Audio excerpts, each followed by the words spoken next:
Bom dia, boa tarde, boa noite. Vamos começar mais um episódio dos Agilistas. E hoje, mais uma vez, a gente está trazendo aqui uma história super interessante de transformação digital de um grande grupo. A gente é um tema recorrente aqui do nosso podcast, né? Justamente compartilhar experiências de transformação digital de grandes empresas e principalmente empresas que não são nativas digitais.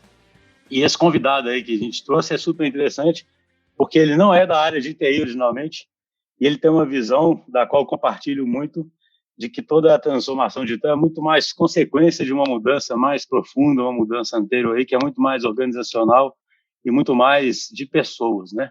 Ainda que a gente saiba isso, fica aquela pergunta, mas como fazer isso, né? Principalmente em negócios que são grandes e que a cultura é tradicional, né? Ainda que a gente possa até saber que essa mudança é algo super difícil, né? Então, nós estamos aqui hoje com o Daniel.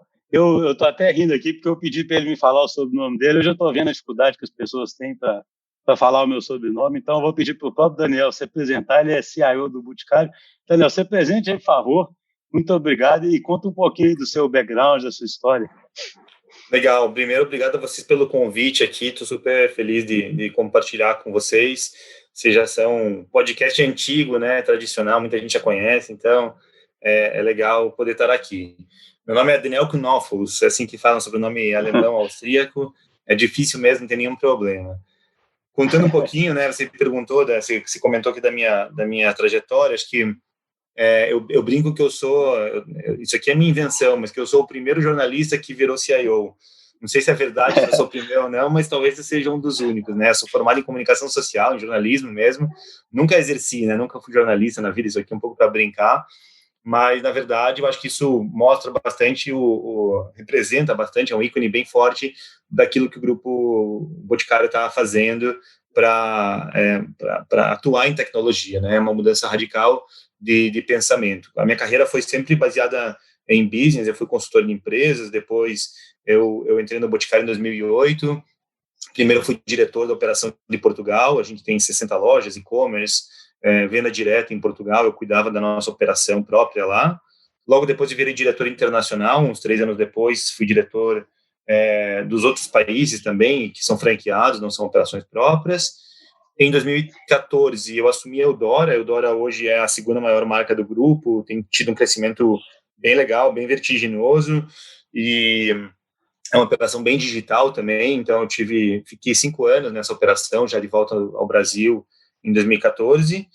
E em 2019, em abril de 2019, eu falei com as pessoas, com o meu gestor, com o Arthur, que é o CEO, e eles me chamaram, me convidaram para vir para trabalhar com tecnologia. Então, eu conto isso muito menos para falar da carreira, mas mais para falar que eu caí de paraquedas no ano passado, numa área que é super interessante e que eu era só o chato que reclamava que as coisas não funcionavam. Eu não tinha nenhum conhecimento além daquele que era não está funcionando, os clientes estão reclamando, e eu ficava lá reclamando junto com eles, mas não sou técnico e foi a primeira vez que eu tenho uma experiência em área de tecnologia. Interessante. Então, você realmente veio do negócio e era um cliente da TI. A TI, para você, era aquela velha TI que a gente brinca que TI significa tempo indeterminado? Aquela TI que não gerava valor? Como é que era? Eu acho que eu era eu era tudo aquilo que eu estou matando, que eu estou tentando matar aqui na minha atual gestão. Eu era primeiro o cliente chato, aquele cara que só reclamava que as coisas não funcionavam. Eu até tentava entender o porquê, mas era tão complexo e tinha tanto jargão e tanta coisa difícil de entender que eu acabava não entendendo. Além de cliente chato, eu era cliente, que é uma coisa que eu quero matar, né? Eu acho que essa relação de negócio barra TI é uma relação errada. Acho que as áreas de tecnologia nas empresas que vão dar certo no futuro não são áreas. A tecnologia permeia o negócio e meu objetivo é matar a minha área, no final das contas, é que a empresa toda seja uma empresa de tecnologia e que não precise de uma área centralizada disso. Sempre vai precisar de alguém que faça gestão, governança, tomada de decisões técnicas, é óbvio que precisa disso, mas não que você tenha uma centralização, né? Então, eu vejo isso como uma transição que a gente está fazendo para toda empresa ser uma empresa tecnológica, e essa relação de cliente tem que deixar de existir, a gente está matando. E eu era também, eu falei que era o cliente chato, eu era cliente, e eu era também a TI paralela, aquele cara que quando as coisas não funcionavam, eu resolvi começar a abrir, eu comecei a contratar dev, comecei a fazer contratação de empresas terceiras para fazer meus aplicativos, as coisas por fora. E na época eu achava que eu estava ajudando a empresa e estava acelerando algumas coisas para a marca que eu cuidava, né, para a Eudora, mas hoje eu percebo como essa paralelização pode fazer muito mal e deixar a empresa com mais gaps, com mais legados, né, em vez da gente unir forças, a gente acaba criando um monte de puxadinho. Então, eu acho que eu fui tudo aquilo que eu hoje estou tentando mudar, não porque eu mudei de lado, mas porque eu aprendi que desse jeito a gente não ia conseguir chegar num lugar bom. A gente tem um livro que eu gosto muito, que chama A Seat at the Table, que fala sobre o papel do novo CIO, e ele descreve essa relação abusiva entre negócio e TI, né? Relação essa que tem que acabar, né? E, assim, uma parte abusa da outra e as duas ficam com objetivos que nem são de gerar valor muitas vezes, né? Fica aquela relação contratual e, na verdade, não estão os dois lados preocupados em ganhar o jogo. Agora, uma curiosidade que eu fiquei, Daniel, o que levou você à posição de CIO, né? A empresa te escolher, porque foi um movimento interessante, né? As empresas, muitas vezes, quando querem fazer transformação digital, acabam procurando, às vezes, alguém de fora e de tecnologia. Foi porque você já implementava uma estrutura organizacional diferente onde você estava, mais ligado ao ágil? Foi porque você era mais tecnológico dentro do grupo, entendeu? Qual foi o principal critério, você acredita, assim, dessa escolha aí? Acho que foi uma mistura de várias coisas. Primeiro, a gente já tinha tentado fazer a tal da transformação digital, eu não gosto dessa expressão, né, mas ela resume um monte de coisas. Ela foi mal utilizada, na verdade, né, foi muito utilizada, mas a gente já tinha tentado fazer isso de vários jeitos tradicionais, digamos assim. O que são jeitos tradicionais? Primeiro, já tentamos trazendo alguém de fora, que era especialista, não sei o que mais, entende tecnologia, veio de empresa de varejo, né, eu chamo dos messias, né, a gente contratou o messias para mudar o nosso jeito de trabalhar. E uma pessoa que vem de fora, às vezes pode funcionar, muitas vezes pode funcionar, mas tem uma demora para entender a cultura da empresa, para entender as linhas de resultado da empresa. A empresa é complexa, ela é grande, ela tem uma série de nuances, então tem uma curva de aprendizado, e no final não deu certo essa contratação de uma pessoa externa para fazer isso.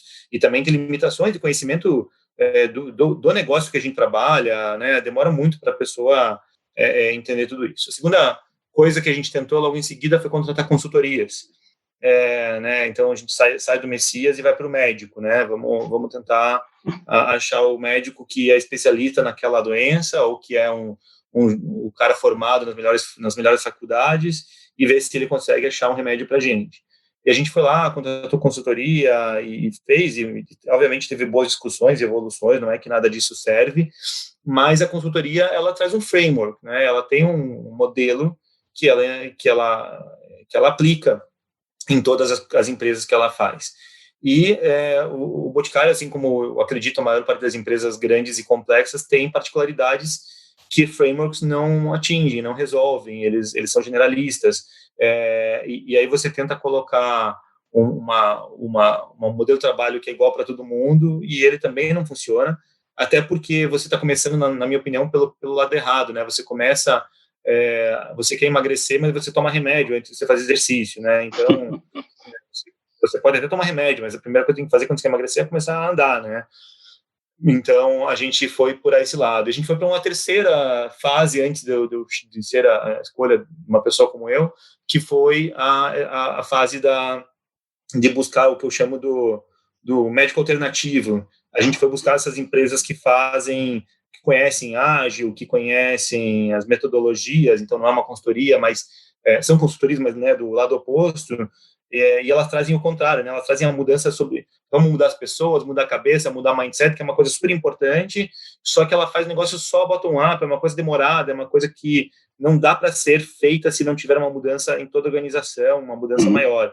Então, a gente entrou por esses três jeitos. E aí, eu estava nessas três fases, menos na parte, óbvio, na escolha da pessoa que estava liderando isso antes, né?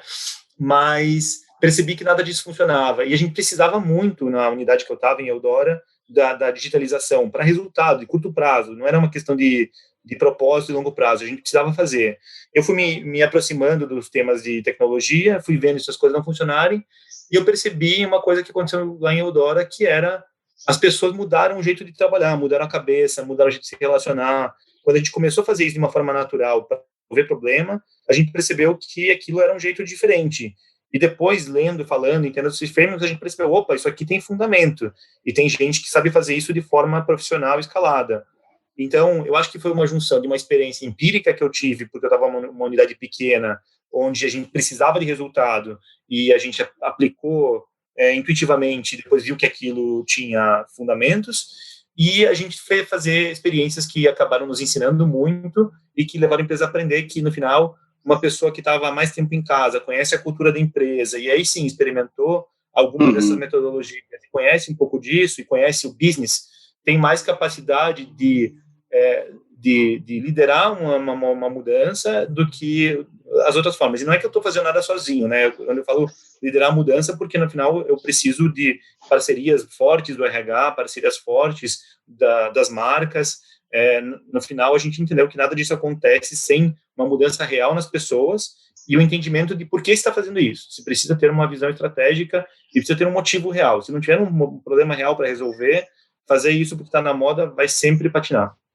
Entendi. Então, assim, a Eudora acabou sendo um laboratório, né, pelo fato de ser menor, talvez ser mais autocontido, você tinha mais liberdade ali para fazer certas experimentações que, no final das contas, já eram orientadas aos princípios que hoje você quer espalhar para as demais marcas, seria isso?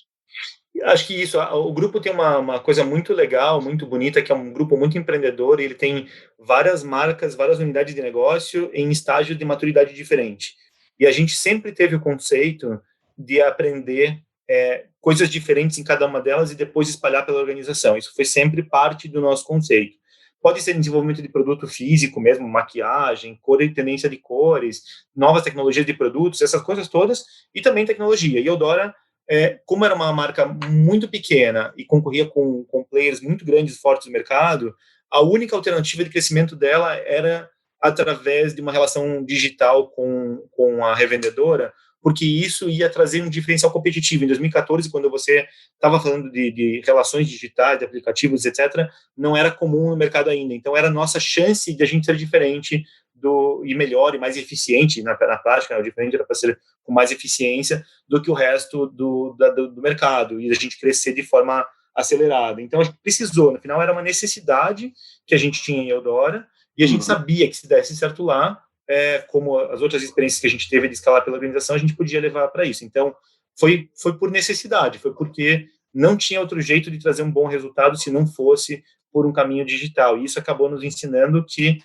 podia funcionar para toda a organização, ou que mais do que podia, era necessário, era importante para toda a organização. Então, hoje a gente está levando esse aprendizado para todos os lugares. Mas não foi só a Eudora, só para fechar aqui, não foi só a Eudora que teve essas iniciativas. Teve no Boticário, teve no Kids Berenice, a gente teve em todas as unidades. O que acontece é que, como eu estava em Eudora, eu estou levando esses aprendizados mais acelerados para toda a organização. Mas interessante isso, né? Que é uma estrutura que já fomenta essa experimentação, né? E assim a possibilidade de inovação aumenta muito, né? Eu tenho, sem querer fazer jabá aqui, mas falando, acho que é interessante para quem ouve isso aqui de verdade, eu tenho uma admiração muito grande pelo Grupo Boticário e pelos fundadores, que são atualmente o CEO ainda, né, o Arthur, e o Miguel, que é o chairman.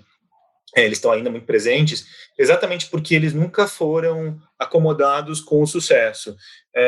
E no final, esse modelo que a gente hoje chama de ágil, que coloca o design thinking, que tem toda essa estratégia, é um modelo que sempre existiu, um modelo mental que sempre existiu. A diferença é que a gente não aplicava isso para tecnologia, a gente aplicava isso para outras coisas.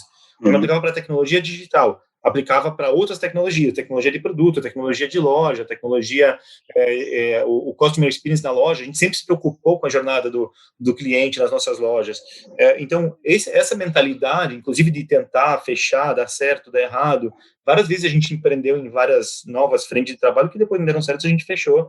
Eu mesmo já tive experiência de abrir novos países e depois de alguns meses fechar, alguns anos fechar porque não deu certo quando estava no internacional. Então, o grupo sempre permitiu essa flexibilidade de aprender com o empreendedorismo, aprender fazendo, e óbvio, com alguns limites, com alguns cuidados, mas sempre com essa velocidade. O que a gente não fazia era aplicar esses conceitos para o digital, e a gente não dava nome para as coisas, né? A gente não dava metodologia. O que acontece hoje no mercado é que não basta ter o mindset, você precisa da metodologia, porque senão você não escala, e também não adianta ter sua metodologia se você não tiver mindset. Então, a gente está juntando agora uma coisa com a outra em prol da parte digital também. Interessante, né? Como se vocês fossem nativos ágeis, né? Vocês não são nativos digitais, mas são nativos ágeis, né? A empresa já nasceu mais pro lado ágil, né? Acho que você está dando um conceito bem legal, eu nunca tinha pensado sobre isso, mas eu acho que tem um jeito até mais simples de definir isso, que é um grupo de empreendedores. O empreendedorismo sempre foi palavra falada desde o meu primeiro dia aqui, está nos nossos valores, está na nossa cultura. E o que é o ágil? O ágil é um pensamento, é uma metodologia que no final das contas, ela impulsiona o empreendedorismo, ela ajuda o empreendedor, né? Ela ajuda o empreendedor a fazer mais rápido a sua tentativa e erro, a tomar decisões mais acertadas, a arriscar menos, no final das contas, né? Ele arrisca mais vezes, mas com menor range de risco. Então, eu acho que a gente sempre foi empreendedor e isso nos coloca lado a lado com todas as startups que estão fazendo empreendedorismo hoje. E o ágil é a metodologia que agora melhor reflete a forma de colocar isso em prática. E com certeza vai ter evolução, vão ter novas metodologias. Então, acho que a gente é nativo empreendedor e provavelmente talvez nativo ágil também, mas acho que daqui a pouco a gente vai estar falando de outras coisas e o empreendedorismo fica, né? Porque isso é uma crença, é um conceito, é um prazer, né? É uma visão de mundo que a empresa tem e incentiva muito os colaboradores a serem assim também. Então, entrando agora, quando você assumiu aí a posição, né? Você não tendo background de tecnologia, primeiro, até antes disso, né? Você até falou que não gosta do termo transformação digital. Então, não existe, por exemplo, você não é o CDO, né? Porque tem empresas que botam um diretor de transformação digital, aí você passa a TTI, a transformação digital. Primeira coisa aí é uma coisa só, né, no grupo. Não existe essa distinção. Vou te explicar como é que a gente encarou isso, né? Esse foi um dilema, a gente debateu muito sobre isso, porque tem vários stakeholders, né? Então, a gente tem que falar com o nosso público interno, a gente tem que falar com o mercado para também dizer o que a gente está fazendo, até para a gente também explicar para o nosso consumidor, para o nosso revendedor o que a gente está fazendo, e a gente também tem que falar com os profissionais que a gente quer atrair para o mercado, né? Para trabalhar conosco. Então, falando da estrutura, para depois explicar esses três stakeholders. Hoje, dentro da minha estrutura, eu brinco que eu cuido da TI tradicional, né, do SAP, do Helpdesk, essa parte toda, dos projetos até os produtos digitais, então todos os canais digitais, então e-commerce, venda por WhatsApp, enfim, toda a experiência digital que acontece, os canais, a venda direta, né, óbvio que a gente traz isso com parceria com várias unidades, várias marcas, né, mas toda a parte digital está conosco também, então desde tradicional até os produtos, e eu tenho sim uma área de transformação digital, que é uma área que, qual que é o grande foco dessa área? Tá debaixo do nosso guarda-chuva de tecnologia, e o grande foco dela é trazer formar o nosso framework.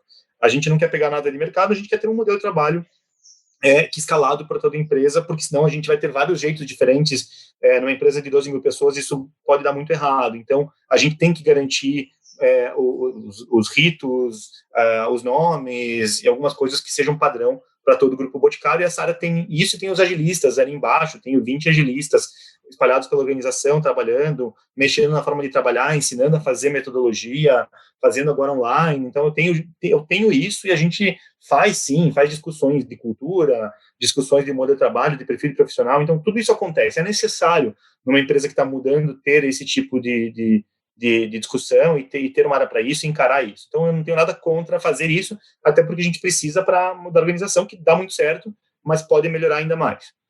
Por outro lado, agora voltando para os stakeholders, quando você fala para o desenvolvedor, né, o cara que está trabalhando nas empresas de ponta, ele está lá na Amazon, ele está lá na Magalu mesmo, está lá no Google, e você fala, vem trabalhar no Grupo Boticário, ele ainda não conhece o que a gente está fazendo, e eu falo que eu tenho uma área de transformação digital, o cara vai falar, nossa, não quero, né? Na Amazon não tem área de transformação digital. Então, a gente tá falando, sim, eu preciso para dentro, já vou falar um pouco para dentro, mas eu não quero que isso seja parte do nosso jeito de trabalhar. Isso aqui, para a gente, é uma necessidade, a equipe sabe disso, a equipe é muito boa, e eles sabem que daqui a pouco eles vão fazer outra coisa, daqui a 1 ano, 2 anos. Então, transitório isso, né? Isso é mais para catalisar a mudança. Para a nossa equipe, você nunca vai me ver numa conversa interna falando de transformação digital. Eu não acho que isso é um propósito para a nossa equipe. Agora, quando eu falo com o mercado, eu preciso levar isso para entenderem o que a gente está fazendo. Então, a gente leva e fala como a gente está falando aqui. E quando eu falo com o restante da empresa, quando a gente está começando essa conversa, tem maturidades diferentes da empresa também, né, sobre isso, em alguns casos a gente já fala, a gente ainda fala, em outros casos a gente não precisa mais falar. Então, a gente já falou, o sucesso dessa área é quando essa área deixar de existir, né? E é isso que a gente está buscando. Entendi. Agora, uma coisa, assim, conversando, a gente tem muitos clientes também que, como é que você fez? Existe um obstáculo aí muito grande no inicial, nas empresas tradicionais, que é justamente assim, alguém quer um plano de como é que essa transformação, seja o nome que se der a ela, vai acontecer, alguém quer orçar isso, alguém quer um roadmap, alguém quer conseguir acompanhar isso. Isso é um processo mais contínuo, mais vivo, né? Como é que você lidou com isso? Porque no começo você tem legado que você tem que ir migrando e quebrando em microserviços, você tem canais que você tem que revitalizar. Então, como é que você organizou isso? Eu acho que é uma das questões que mais assombra, porque o CIO, então, fica na posição de ter que se justificar para o CEO, para o conselho, etc. E, ao mesmo tempo, os agilistas debaixo dele ficam falando para ele que não dá para fazer certos planejamentos, né? E aí você fica ali naquele meio daquele jogo ali, né? Como é que foi esse processo aí? Ainda está sendo, mas a gente está bem mais avançado, bem mais maduro nisso, mas acho que foi uma mistura de 3 coisas. A primeira eu já falei, foi como a gente já passou por fases anteriores onde isto foi parte da discussão, uma parte das pessoas já percebeu que aquilo não funcionava, né? Porque quando você chama uma consultoria para fazer transformação digital, não sei o que mais, a primeira coisa que vai ver na discussão, até porque consultoria costuma fazer esse tipo de coisa, é fazer o planejamento, ou discutir, alguém pedir o planejamento. Então, como a gente já viveu isso no passado, já caminhou, já tinha gente que tinha cicatrizes disso e tinha visto, opa, vamos ter que fazer de um jeito diferente. Não sabiam qual era a resposta, porque a maioria das pessoas vem de um outro contexto, mas já sabiam que naquele caminho não funcionava. Então, parte do problema a gente já tinha vivido. Não era para toda a organização, mas é uma parte importante.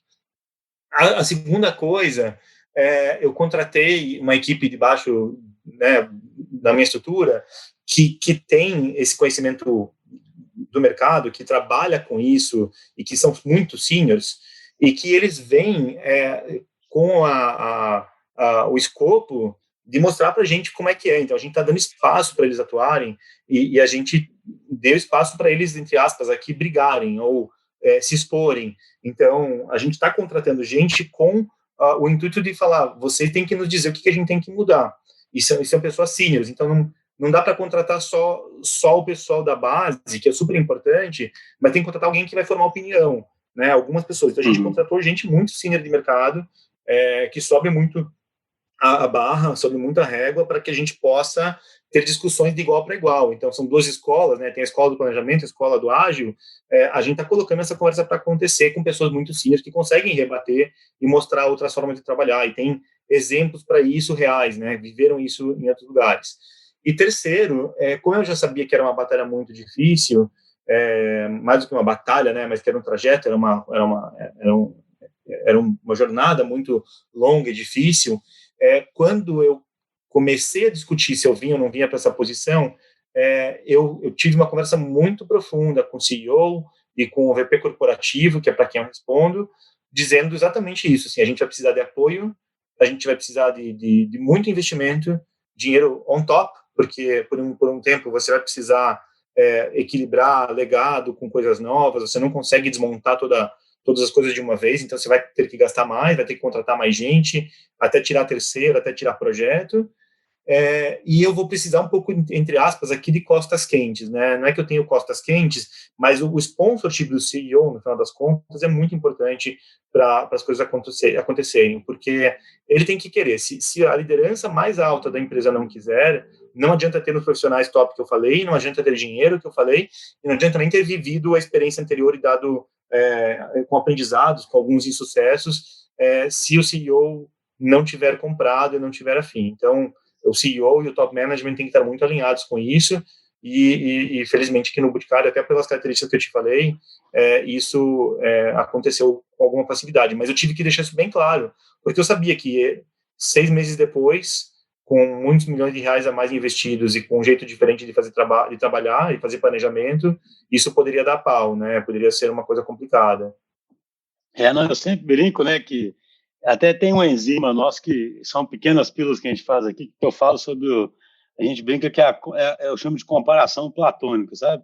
Quando dá um primeiro coisa, dá uma errada aí, né, algum primeiro engasgado que der, alguém compara isso que o ágil está fazendo com alguma coisa que ninguém nunca fez na vida e fala, tá vendo? Seria melhor fazer do outro jeito, sabe? Compara com algum plano que nunca existiu. Isso acontece até hoje, a gente tem pessoas que são mais céticas com relação a isso, acham que é moda, já me falaram que eu me converti para uma religião nova, então tem essas piadas, tem essas coisas todas, e isso mostra um pouco de resistência que eu acho natural, porque as pessoas, a gente está falando de um grupo com sucesso, de profissionais com qualidade, que fizeram coisas boas até agora, então não dá para ser tudo na marreta, né? Senão você não está mudando de verdade a organização. O que acontece é que nessas horas, quando acontece isso, eu tenho o VP corporativo, que é para quem eu respondo, chama Fernando Modelli, ele fala uma coisa muito, muito legal. Ele fala, quando a gente chega do outro lado do oceano, tem que queimar as caravelas. Não dá para ficar se arrependendo e voltar para trás, falando, será a vida era melhor lá no continente antigo.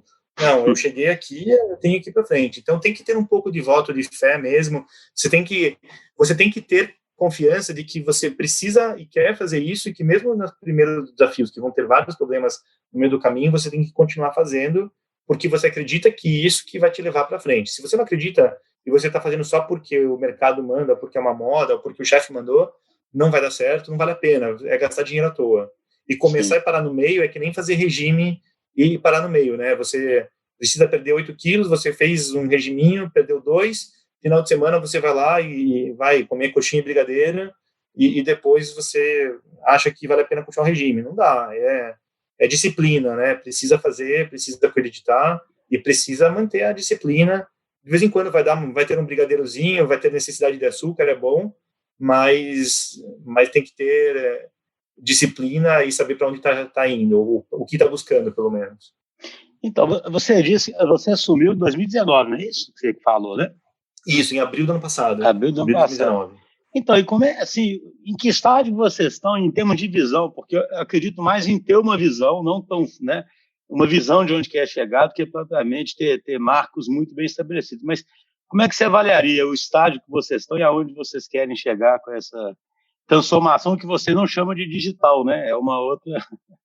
eu vou dizer aqui que a gente pode esperar, gostaria de esperar, né? Assim, um pouco de sonho que a gente está perseguindo, e não necessariamente a gente vai transformar isso em business, mas a gente vai saber que a gente está bom quando aquilo que a gente fizer como tecnologia for tão bom a ponto de poder ser comparada com tecnologias disponíveis no mercado.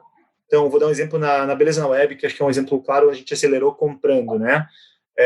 O nosso e-commerce da Beleza na Web é tão bom em termos de experiência, em termos de tecnologia, em termos de estabilidade, em termos de funcionalidades, quanto qualquer um que eu possa contratar para hospedar meu site, para fazer um e-commerce SaaS, ou comprar um produto de e-commerce. O que eu tenho hoje com a Beleza na Web, o que o grupo tem com a Beleza na Web, equivale a um produto de mercado. A gente não vende, a gente não está abrindo ele para o mercado, mas ele é tão bom que eu estou no topo. Quando eu tiver todas as coisas que são diferenciais competitivos de experiência de cliente, daquilo que a gente faz bem neste nível, a gente vai ter atingido o nosso patamar de excelência, que a gente já faz isso com loja, já faz isso com produtos, a gente acredita que tem que fazer também com tecnologia. Essa é a fase final. Para essa fase final, tem uma fase intermediária que a gente precisa fazer as nossas experiências atuais serem melhores. Então, eu tenho um site excelente, né, que eu acabei de comentar, mas os nossos aplicativos, os nossos portais têm oportunidades. Então, tem aplicativos que já são super bons, que já são nesse nível que falei, mas a gente tem aplicativos que ainda estão com UX ruim, ou que eles ainda mexem em sistemas legados e a gente fica com transações demoradas e as experiências não são as melhores. Então, a gente tem que melhorar o dia a dia, né? Não adianta também sonhar lá longe se eu tenho problemas básicos do dia a dia. Então, a gente está atuando nisso. Eu já vou falar que em estágio desse a gente está. E aí não adianta nada fazer isso se o teu básico do básico não funciona, né? Se você não tem estabilidade, se o site cai, se quando tem uma transação, um volume de transação maior, você perde informação, se os dados não estão arrumados, se a infraestrutura está on-premise toda. Então, tem coisas básicas ainda que têm que ser feitas. Então, a gente tem essas 3 frentes, a gente está atuando sobre as 3, não dá tempo de fazer uma, depois a outra, depois a outra. O normal seria isso, né, numa evolução normal, mas a gente está acelerando, então está fazendo as 3 coisas. E a gente tem coisas muito avançadas, como eu falei, na parte de canal digital, já comparável ao mercado. A gente está dando um foco muito grande nas experiências atuais, naquele ponto 2 que eu falei hoje, e acho que a gente agora, 1 ano e meio depois, está competitivo e está tão bem quanto a média dos melhores do mercado. A gente não está como ponta ainda, é o que eu quero almejar para tudo, mas acho que a gente já se equiparou à média dos melhores, não está no outlier. E na parte de funcionalidades básicas, estabilização, acho que a gente avançou bastante. A gente dependia 95% das transações sobre legados, uma certa instabilidade constante e tal. A gente não tirou os legados, mas a gente segurou bastante o problema que eles trazem pela tecnologia antiquada. E aí eu diria que a gente fez 50%, 60% do que a gente precisa fazer lá, mas a gente precisa agora garantir que a gente não dependa, né? Que a gente vai continuar tendo parcerias, fornecedores, etc. Mas nessas tecnologias legadas não dá mais, a gente precisa sair. Agora, então, a gente estabilizou, mas mudar legados é uma coisa que demora muito tempo, né? Porque a gente tem, no final, quase 15 bilhões de reais de faturamento passando por esses sistemas que têm muitos anos de casa. Entendi. E me conta uma coisa, do ponto de vista estrutural, vocês estão já, como você disse, né, pelo que eu entendi, no fundo você quer que o digital permeie todo o negócio, seja completamente integrado, né, com as áreas de negócio, de forma que nem exista, né, mais essa conversa, né, o digital está ali, o digital... Vocês hoje já estão...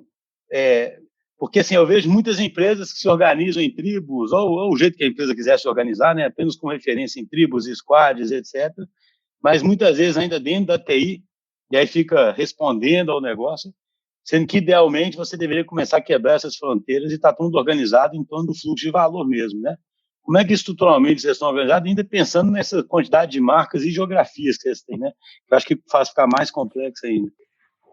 Isso, é legal a tua pergunta, porque isso é um movimento bem recente. A gente, em abril desse ano, maio, a gente ia fazer até antes, segurou por causa do Covid, mas a gente tombou toda a estrutura organizacional de TI, de tecnologia, para uma estrutura por value stream, por cadeias de valor, como você falou. Então, antes eu tinha o gerente que cuidava da marca Boticário, que atendia a marca Boticário, o gerente que atendia o Dora, o gerente que atendia a fabricação, o gerente que atendia quem disse Berenice. Eu tinha um gerente para cada um das nossas verticais, das nossas unidades, ou então gerente da área que cuidava da área financeira. E aí cada um fazia o melhor para aquela unidade. Só que a gente tem, por exemplo, revendedor, venda direta no Boticário, né, quem disse Berenice, em Eudora, e a jornada é muito parecida. E, aliás, para esse revendedor, poder comprar as 3 marcas num único lugar, num único pedido, num único aplicativo, é muito melhor sob o ponto de vista dele, da experiência dele. Então, hoje ele tinha, né, tudo verticalizado, e a gente falou, mas por que eu estou repetindo, perdendo esforço, economia, energia e dinheiro aqui, tempo, e, além disso, piorando a jornada do revendedor, né, por exemplo. Então, a gente tombou a área de tecnologia por value stream, e aí hoje eu tenho um responsável, um head da venda direta, do revendedor, na verdade, um head do consumidor que compra no canal e-commerce, um head do consumidor que tem a jornada física, que está na loja, né, presencial, que eu tenho um outro que cuida da jornada do próprio franqueado, que a gente encara hoje como um cliente muito especial. Ele sempre foi muito importante para a gente, mas a gente começou a tratá-lo com o mesmo nível de cuidado em termos de tecnologia que a gente quer fazer com os nossos clientes de ponta. Então, a gente tombou a estrutura de tecnologia toda por value stream, e aí, dentro dessa estrutura, eu tenho todas as disciplinas, desde infraestrutura, segurança da informação, arquitetura, os desenvolvedores de back, de front, e também o pessoal que cuida ainda dos projetos que são ligados aos sistemas antigos legados, mas eles não estão mais separados em times de projetos, times de produtos, eles estão todos sob o Mônica Stream. Entendi. E, assim, cara, nós estamos caminhando para o final aqui, infelizmente. Muito, a conversa está ótima. E como é que fica essa questão dos poderes das pessoas, né? Porque a gente fala muito sobre isso, né? A liderança. Não tem no TI, você não tem mais o departamento de TI, né? Como é que fica aí o poder do CIO nisso, né? O cara não tem um headcount mais debaixo dele. Como é que você enxerga isso na evolução das organizações? Eu acho que uma das grandes diferenças que fez na escolha de uma pessoa que já tinha tanto tempo de casa, né, tenho 12 anos de casa, foi eu saber que eu não estou aqui para fazer uma carreira de curto prazo ou jogar para o mercado, né? Eu estou aqui e eu sei que, assim como eu já fui de Portugal, já trabalhei para Portugal, já trabalhei para Eudoro, já trabalhei internacional, daqui a 2 anos eu posso estar em qualquer outro lugar. E eu já sei que eu posso estar no front, no comercial, no marketing ou no back, porque a empresa faz isso. Então, isso me dá uma tranquilidade que eu não preciso lutar pelo meu curto prazo e por garantir meu poder agora, e eu posso fazer o que eu quero daqui a 3 anos, quando eu estiver fora disso, provavelmente, não sei se são 3, 2 ou 5, né, mas pensando num ciclo normal de 3 anos, eu estou construindo uma coisa que eu vou querer usar lá na frente. Então, isso me permite uma tranquilidade, não precisar brigar pela minha carreira, pelo meu poder mesmo.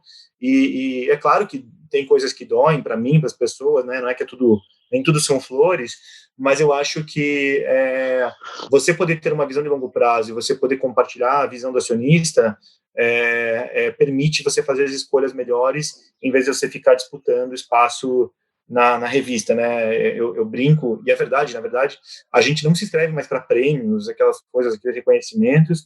Esses dias até a gente foi premiado para num evento lá super importante, super legal, mas a gente nem sabia que a gente tinha sido escolhido, não presenciou, não prestigiou o prêmio. E isso, na verdade, não é que eu tenho orgulho disso, né? Porque acho que aqui eu fiz um desfalque, né? Mas isso mostra um pouco do nosso foco de olhar para o nosso cliente e não jogar para o mercado, né? Isso para a gente é muito importante. E, por exemplo, a gente tem que falar com vocês, a gente faz muito pouco disso. A gente faz isso pontualmente nos lugares onde a gente sabe que a gente está falando com pessoas da indústria de tecnologia, com desenvolvedores, com pessoal que fala o que a gente que vai atrair para o nosso ecossistema gente interessante para nos procurar para isso. Não é para fora. Então, acho que isso mexe positivamente na busca de poderes. Não, acho isso aí super, super legal, né? Porque as pessoas respondem aos incentivos, né? Pô, você está com uma missão nesse momento bacana, com um propósito alinhado com a empresa e está seguindo isso, né? Muitas empresas, elas não é nem assim, elas próprias incentivam, né? Os próprios fields ali, né? E isso aí já vira uma contradição, sabe? Para poder fazer uma estrutura orientada à geração de valor, né? Porque a própria empresa acaba estimulando a proteção do field ali, sabe? Pela estrutura, pelo incentivo. Ninguém faz isso de propósito, né? Quando o pessoal faz o famoso balance scorecard lá e tenta falar, você vende, você controla, né? Você tenta gerar crédito, você tenta segurar risco e coloca sempre em situações opostas. A tentativa é de fazer equilíbrio, né? Não é uma tentativa de fazer brigas, de fazer briga de poderes. Mas, na prática, esse equilíbrio pelo bom senso e não pelas regras tão estritas acaba sendo muito mais equilibrado, né? Muito mais constante do que o equilíbrio por forças opostas. Porque no final isso é um movimento, né? Eu que quando estava na área de vendas, eu não queria também ter inadimplência. Então era óbvio que se eu tivesse uma adimplência muito alta, eu ia cuidar do crédito e vice-versa. O cara do crédito, ele sabe que se não vender, não existe a função dele, não existe a empresa. Então, se você não coloca uma regra tão estrita e você coloca uma meta igual para todo mundo e traz pessoas maduras, né? Isso é importante, existir um nível de maturidade e confiança, tende a ser mais fácil de dar certo, mas é mais difícil para quem gosta de regras muito desenhadas, né? Sim, e eu concordo demais com isso. Essa certa ambiguidade, né, para algumas pessoas incomoda muito, mas fica mais fácil unir todo mundo, né? Fica bem mais fácil. Ô, Daniel, muito obrigado, cara. Achei a conversa excelente. Prazer em te conhecer e achei bacana esse insight que veio para mim durante de perceber isso, que às vezes uma empresa pela essa raiz empreendedora dela, que eu chamei de nativo ágil, né? Mas essa raiz empreendedora talvez seja muito mais importante do que tudo, né? Porque isso abre um caminho aí para experimentação e para os próprios executivos entenderem para onde eles têm que ir. Acho que isso que você falou para mim foi super legal. O insight eu também não tinha pensado, mas pode ajudar muita gente a tirar um peso das costas e sentir que tem chance de continuar competindo, de continuar fazendo coisas legais e de descobrir aonde está essa raiz, né? Porque se essas empresas têm esse tamanho todo e chegaram é porque elas sempre tiveram, em algum momento, pelo menos, tiveram algum lado empreendedor. Então, resgatar isso e trazer para uma nova página talvez ajude e acelere e tire esse peso nas costas de você ter ficado ultrapassado, né? É isso aí. Obrigado, Daniel. Um grande abraço. Obrigado, abraço, obrigado pelo convite aqui.